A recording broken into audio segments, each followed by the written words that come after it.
Hello جی، آج کا ہمارا ٹاپک یمنا سمرو ہے، مگر اس سے پہلے ہم بات کر لیتے ہیں کہ ہمارے جو کردار ہیں بیٹا اور بیٹی کے، ان کا ہمارے معاشرے نے سین کیا بنا دیا ہوا ہے۔ سین کیا بنا دیا ہوا ہے۔ ہماری سب سے بڑی حماقت یہ ہوتی ہے کہ ہم غلط کو غلط نہیں کہتے۔ اگر بیٹی نے غلطی کی ہے تو اس کی تو شامت آئی، اور اگر زیادہ سیریس ہے تو پکا آئی نا۔ مگر اگر بیٹا غلط ہے تو ہم اس کو پھر بھی جانے دیتے ہیں۔ مجھے نہیں سمجھ آتا یہ پریویلیج کیوں دیا گیا لڑکوں کو، مگر ہے، یہ پریویلیج دیا گیا ہے۔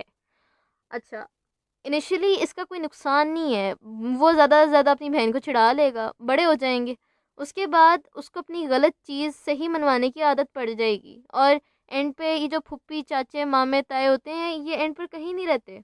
اینڈ پر آپ ہی نے ان بچوں کے ساتھ زندگی گزارنی ہوتی ہے، ان کو غلط ٹائم پر غلط نہ کہہ کر اپنے ساتھ سب سے زیادہ غلط انسان خود ہی کرتا ہے۔ اب آ جاتے ہیں شادیوں پہ۔ شادیوں کے نا دو سین ہوتے ہیں، obviously ایک لڑکی کا ایک لڑکے کا۔ تو جو لڑکی کا سین ہوتا ہے اس میں تو ماں باپ کہہ دیتے ہیں بیٹا آپ جا رہے ہیں، ویل اینڈ گڈ، واپس آئیں تو مر کے آئیں ورنہ نہ آئیے گا۔ اور بیٹے کا سین یہ ہے کہ جہیز کتنا آ رہا ہے اور ایڈوانٹیجز کیا کیا ہیں۔ اس کے علاوہ یہ کہ جہاں پر ماں باپ نے بچپن میں اپنے بیٹے کو صحیح ٹائم پر غلط اور صحیح میں فرق نہیں سمجھایا ہوتا، پھر وہی بیٹا ان کو کہتے ہیں ماما آپ جائیں، ابا کے ساتھ جائیں بلکہ، اور نہ اولڈ ہوم میں جا کر وہاں جا کے نا آپ پتے کھیلیں۔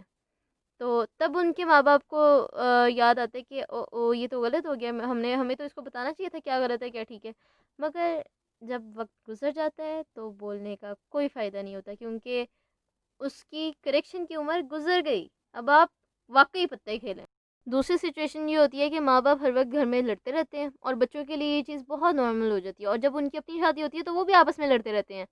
جو آئی ہوتی ہے اس نے بھی دیکھا ہوتا ہے کچھ حد تک، یا نہیں دیکھا ہوتا تو وہ پھنس جاتی ہے، اور جو جا رہی ہوتی ہے وہ بھی یہی کچھ کرنے جا رہی ہوتی ہے، اور جو لاتے وہ بھی اسی امید سے لاتے کہ میں اپنی ماں کی عزت کراؤں گا کیونکہ میرے باپ نے اس کی نہیں کی۔ اور جو اس کے بچے کی ماں ہوتی ہے یعنی کہ اس کی بیوی ہوتی ہے، وہ ذلیل ہوتی پھرتی ہے، پھر اس کا جو بچہ ہوتا ہے وہ یہ سوچتا ہے کہ میری ماں کی عزت میرے باپ نے نہیں کی مگر میں اپنی بیوی سے کراؤں گا، اور یہ سائیکل ایسی چلتی رہتی ہے۔ تو اس سب کو رکنے کی بہت زیادہ ضرورت ہے۔ یہ تو ہو گئی لڑکا لڑکی کی بات، اب ہم اس لڑکی کی بات کرتے ہیں جو سندھ میں دادو ڈسٹرکٹ میں رہتی تھی، اور اس کے میاں نے اس کا قتل صرف اسی لیے کر دیا کیونکہ وہ اپنے میاں کو ایک بیٹا نہیں دے سکی۔ اس بات میں کوئی شک نہیں ہے کہ جس کے گھر بھی بیٹا یا بیٹی ہوتی ہے اس میں صرف اور صرف اللہ کی کرنی ہوتی ہے کہ اللہ اگر چاہے گا تو اس کے گھر بیٹا بھی ہو سکتا ہے، بیٹی بھی ہو سکتی ہے، دونوں بھی ہو سکتے ہیں اور دونوں نہیں بھی ہو سکتے۔ مگر ہماری سوسائٹی کو لگتا ہے کہ اگر کسی کے گھر بیٹی ہوئی ہے تو عورت نے جان بوجھ کے بیٹی پیدا کی ہے۔ اب جو بیٹی پیدا ہو ہی چکی ہے تو اس کی سزا ماں کو بھی ملے گی اور بیٹی کو بھی ملے گی۔ ماں یا تو قتل کر دی جائے گی یا پھر اس کے اوپر لا کے سوتن بٹھا دی جائے گی، یہ کہہ کے کہ تم تو بیٹا دے نہیں سکی، اب جو نئی بہو آئے گی یا نئی بیوی آئے گی وہ مجھے بیٹا دے گی۔ زمانہ جہالت کہنے کو تو جا چکا ہوا ہے مگر ذہنوں کی غلاظت آج بھی قائم ہے۔ یہاں پر 2020 کی شاید بات ہے یہ کہ دا نیوز میں آیا تھا کہ ایک 4 دن کی بچی کا بہت بے دردی سے گلا کاٹ دیا اور اس کے بعد اس کو گن میں پھینک دیا۔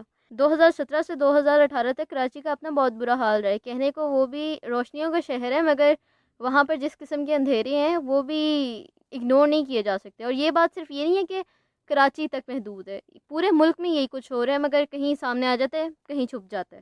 ہمارے ہاں لوگوں کو بات کرنے کی تمیز نہیں، مبارکباد دینے کی تمیز نہیں ہے۔ اگر کسی عورت کے ہاں پہلا بچہ بیٹی پیدا ہو جاتی ہے تو ان کے منہ سے جو پہلی بات سب سے پہلی بات نکلے گی وہ ہوگا آئے ہائے، پھر ہوگا اگر پہلا بچہ بیٹا پیدا ہو جائے تو سب بہتر رہتا ہے۔ اور ان کے اپنے بیٹے جا کے دیکھ لو کسی کے قابو میں نہیں ہے مگر انہوں نے اگلے بندے کا دل اپنی ہی اولاد سے کھٹا لازمی کرنا ہے۔ اور آخری بات ان پھپے کٹیوں کی یہی ہوتی ہے کہ تمہیں بہت بہت مبارک ہو۔ ہاں جی، تو اگر تم اب تک یہ ویڈیو ہیڈ فونز لگا کر سن رہے تھے تو ویل اینڈ گڈ، مگر اگر نہیں سن رہے تھے تو اب لے آؤ۔ جو 18 سال سے کم عمر بچے ہیں اب وہ یہاں سے نکلتے بنے۔ ہمارے ہاں اصل ایشوز پہ بات کرنا، ان کو ڈسکس کرنا، ان کو سالو کرنے کی کوشش کرنا ٹیبو سمجھا جاتا ہے، مگر اگر کوئی آدمی کھڑا ہو کے یہ کہہ دے کہ میرا اپنی بیوی کے ساتھ گزارا نہیں ہے کیونکہ یہ عورت مجھے بیٹا نہیں دے سک رہی، تو لوگ اس کی حمایت تک میں کھڑے ہو جائیں گے کہ ہاں ٹھیک ہے اب اگر بیٹا نہیں ہو رہا تو دوسری شادی کر لو نا۔ ویسے تو اس قسم کی ذہنیت پر چپیڑیں بنتی ہیں مگر خیر، ایک بہت بڑا فیکٹ ہے جس سے ہماری عوام شاید ناواقف ہے مگر پوٹیٹو تمہیں بتا دیتا ہے کہ عورت کے ہاتھ میں کبھی بھی بچے کا جنڈر ہوتا ہی نہیں ہے۔ عورت کبھی بھی نہیں یہ ڈیفائن کر سکتی کہ جو اس کے گھر بچہ پیدا ہوگا وہ لڑکا ہوگا یا لڑکی ہوگی، کیونکہ یہ چیز اللہ نے صرف مرد کو دی ہے۔ اور سائنس اس بات کی تصدیق کرتی ہے کہ ہاں بچے کا جینڈر باپ پر ڈپینڈ کرتا ہے، ماں پر نہیں۔